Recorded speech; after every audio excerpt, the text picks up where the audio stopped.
Today we're going to look at work in a little bit greater detail than we did before, talk about where exactly all the equations come from, and how we can use them in different situations. First off, sort of just starting at the beginning, one of our big concepts from the beginning of the unit was that if an object has work done on it, and that's sort of a weird phrase, but that is how we say it in physics. We'd say the object had work done on it. What that means that its energy was changed.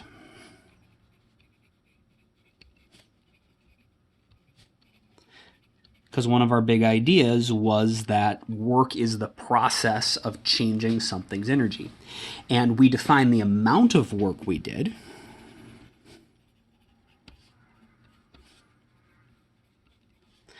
as just being equal to the change in energy.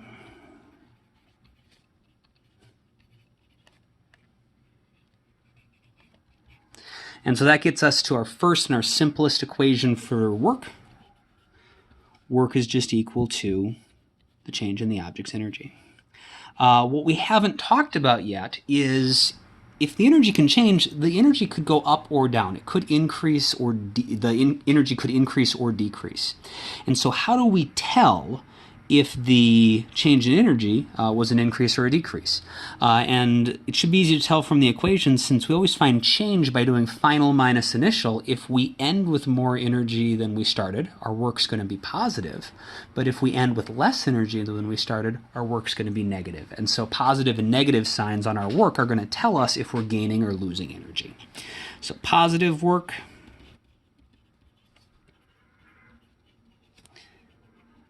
means that energy was gained.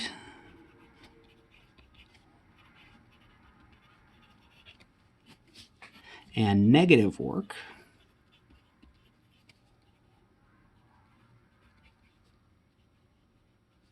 means that energy was lost.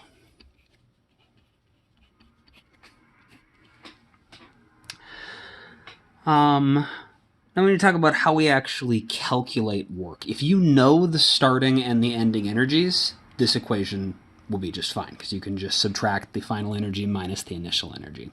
But if you don't, we need to be able to figure out, like, say we knew the starting energy and we wanted to know how much work we did so we could find the final energy. Well, then we need another way to find the work. So let's come up with an equation for that. So this is going to be calculating work.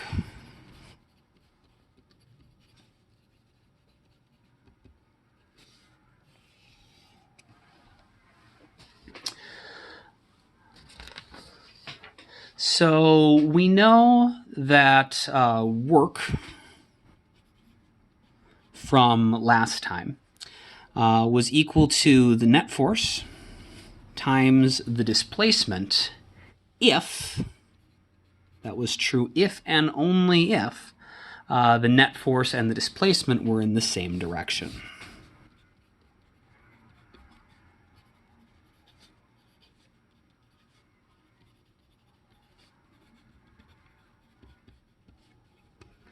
So that equation isn't going to work if we don't have the specific situation we did last time, where we were pushing something in the exact same direction it was moving. So what happens if this isn't the case? What if our net force isn't in the same direction? So what if they aren't?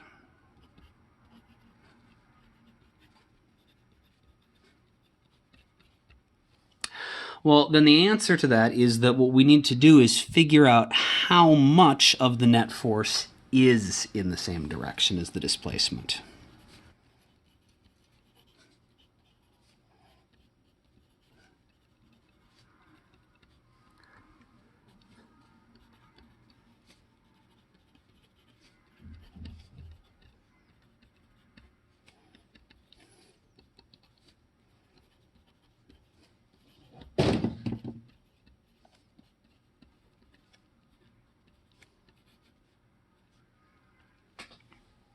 Okay, so let's take a look at an example and see how we might do that. Say we've got a box that is being pushed along the floor by a person. So it's going to be moving this way, and we've got our person pushing the box across the floor. The thing is, the person is taller than the box. They're not going to be pushing it straight forward. They're going to be pushing on it sort of down at an angle, which means that the force is going to look more like this. The force is going to be at some sort of angle, theta. And so we want to figure out how much of that net force is actually going in the same direction as the displacement. And so the way we do that, the way we figure out how much of a vector is going in a certain direction, is we break it into components. So we take our force, we're going to have one component that is in the same direction, parallel to the displacement, and because we're going to turn 90 degrees, one component that is perpendicular to the displacement. So this is the net force that is parallel to the displacement, and this is the net force that is perpendicular to the displacement. And the only one we actually care about is this force here, because we want the amount of force that's actually in the same direction as the displacement, so we can use that equation we came up with last time. And so the way we would find this, it's the adjacent side based on theta. We know the hypotenuse is the net force, so it's just going to be the net force times the cosine of our angle. And so if work was normally the net force times the displacement when they were in the same direction, if they're not in the same direction, work is going to be equal to the amount of the net force that's in the same direction as the displacement, or that parallel component of the net force, the component that's parallel to the displacement, times the displacement itself.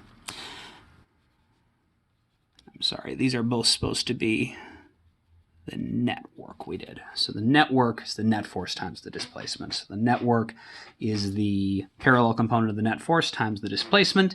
And since the parallel component of the net force is equal to F net times cosine theta, that gives us net force is equal to, net work is equal to the net force times d, and then we're just going to put the cosine at the end.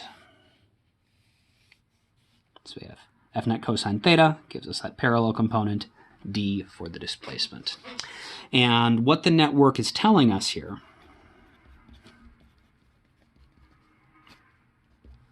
is telling us the total change in energy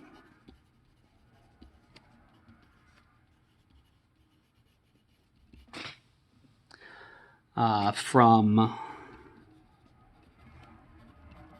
all forces. So that's why we use the net force on our object. Okay, but what if we don't want to know what all of the forces are doing together? What if we want to know just how much energy a single force is responsible for adding to an object? Well, that's actually pretty easy. So if we want to know how much work does an individual force do? So how much energy is a single force responsible for adding or removing from an object? It's the exact same relationship.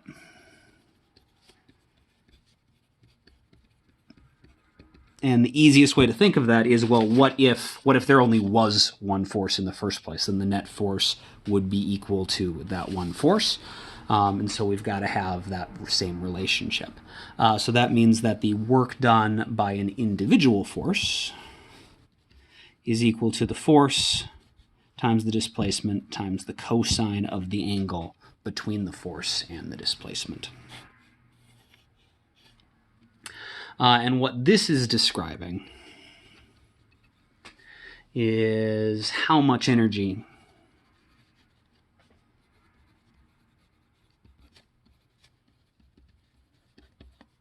a single force adds to or removes from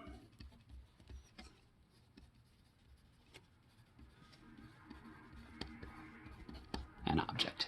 And then, of course, if you add up all of the individual works, you're going to get the total or the net work. And so you can either, sometimes you might be able to add up all the forces in the first place, and that might be an easier way to do it, calculate the net work using this equation.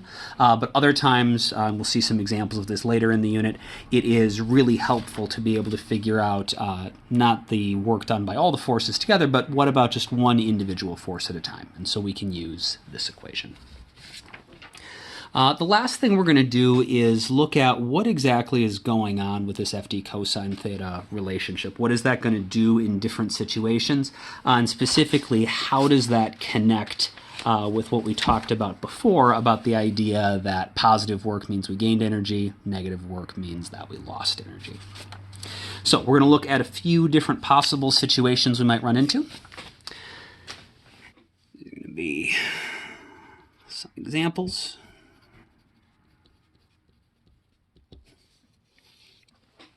And the first one, the easiest one, is what if theta is just 0 degrees? Okay. This is the exact same situation that we used in the first place to come up with these relationships. If I've got a box that is already sliding across the floor, so it's going to move that way, and I push on it, so I exert a force in the exact same direction that it moves, what I'm going to do is I'm going to cause the box to speed up, and so that means that it's going to gain energy, and so we would expect in this situation that we have a positive amount of work that we're going to do.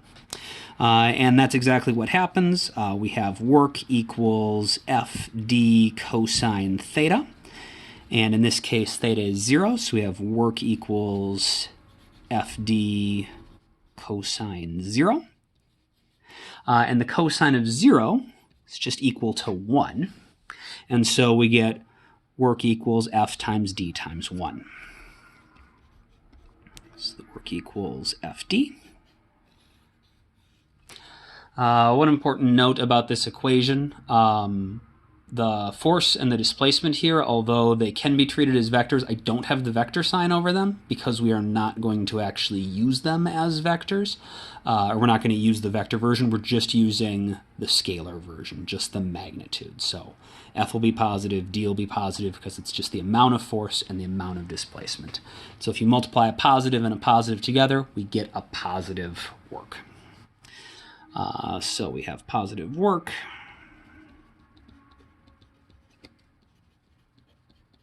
Which makes sense because we said in this case if it was sliding forward and we pushed it forward, it's just going to get faster, which means that the object has to gain energy.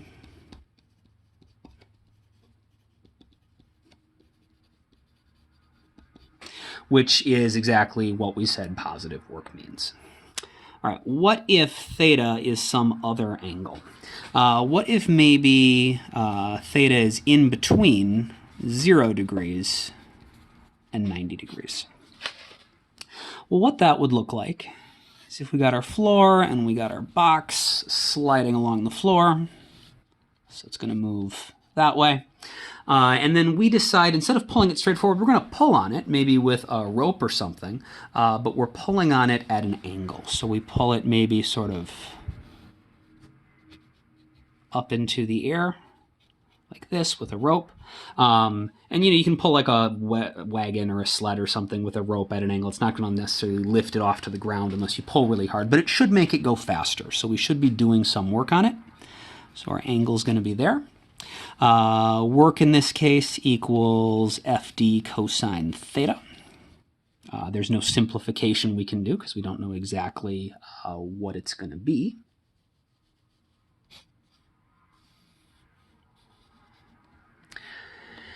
And in this case, if we think about the unit circle, you don't need to actually add this unit circle thing. I'm going to put this just down in the corner. So everything down in this corner you do not need to copy into your notes.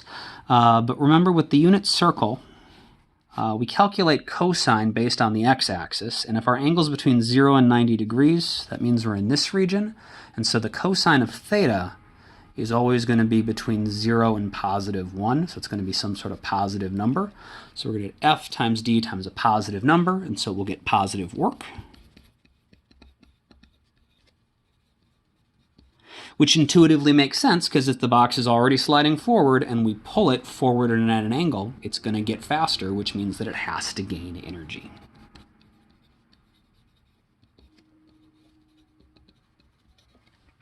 All right, next example. Let's say theta is 90 degrees.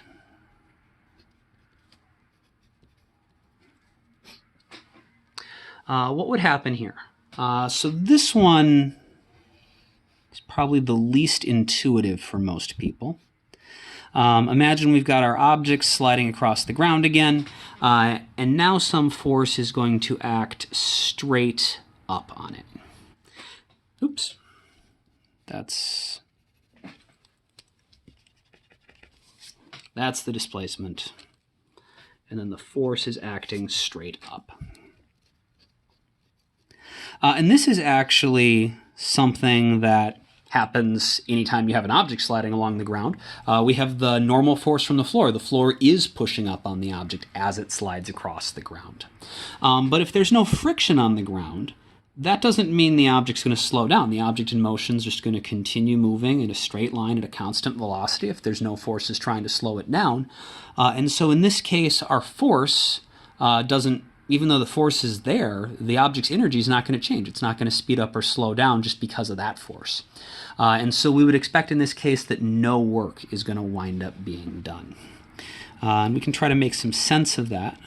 Work is equal to FD cosine theta. So that's FD cosine 90.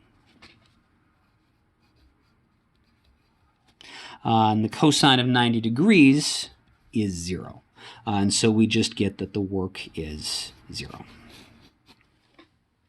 And if the work is 0, that means that no work is being done. Which means that it doesn't gain or lose any energy. And the reason it doesn't gain, or the reason we say it's no work, is because it's this force specifically that's not causing it to gain or lose energy. We could maybe add some friction to this diagram. That would cause the object to slow down, but that would be a different force, the friction, that would be causing it to lose energy. So no work is being done because this force specifically doesn't cause the object to gain or lose energy.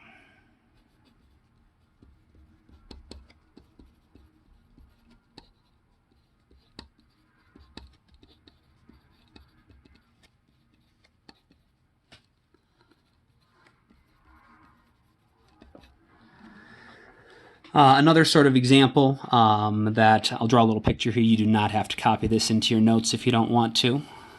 What I put in this little box here. But another example we can imagine of this situation where the work is 0 is, let's say I'm just walking across the room and I am carrying something maybe on a little tray. And so as I walk across the room, at a constant velocity, the object is going to move this way. And the only force I'm going to be exerting on the object, if I've got this tray set up like this and I'm not speeding up or slowing down, I'm just going at a constant velocity, is going to be straight up. And if we think about what the object is doing, it's not gaining any energy because it's not speeding up, it's not slowing down, so we're not going to have any changes in kinetic energy. And if we have, and it's not, we've talked about other types of energy as well, like gravitational potential energy. Well, it'd only be gaining or losing that if it was gaining or losing height. It's not changing height, so it's not changing its energy in any way. So there's lots of examples of this situation where our force is perpendicular to our displacement, and in all of them, that force itself can't be responsible for the object gaining or losing energy. All right, our last couple situations, we'll just sort of finish out the possible angles. If we go past 90 degrees, so now we've got theta in between 90 and 180 degrees.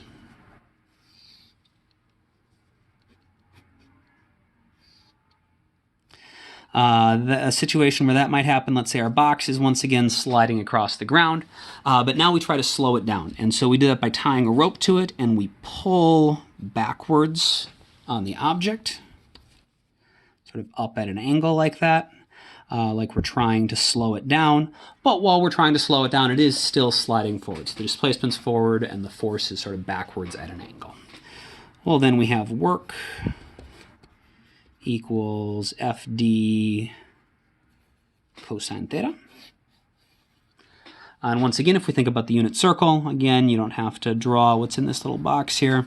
So the unit circle, again, it's our x-axis that we use to find cosine. If we're between 90 and 180, that's this part of the unit circle. And so our cosine value here is going to be negative. It's going to be between 0 and -1. So work is equal to FD cosine theta, and when you plug your numbers in, positive F, positive D, and then the cosine of whatever your angle is, you're going to get a negative answer. So in this situation, the math is always going to tell us we have negative work. And that should also intuitively make sense because negative work is supposed to mean that we lost energy. And if you have something sliding along the ground and you are pulling back and at an angle on it, you're going to slow it down. It's going to lose energy.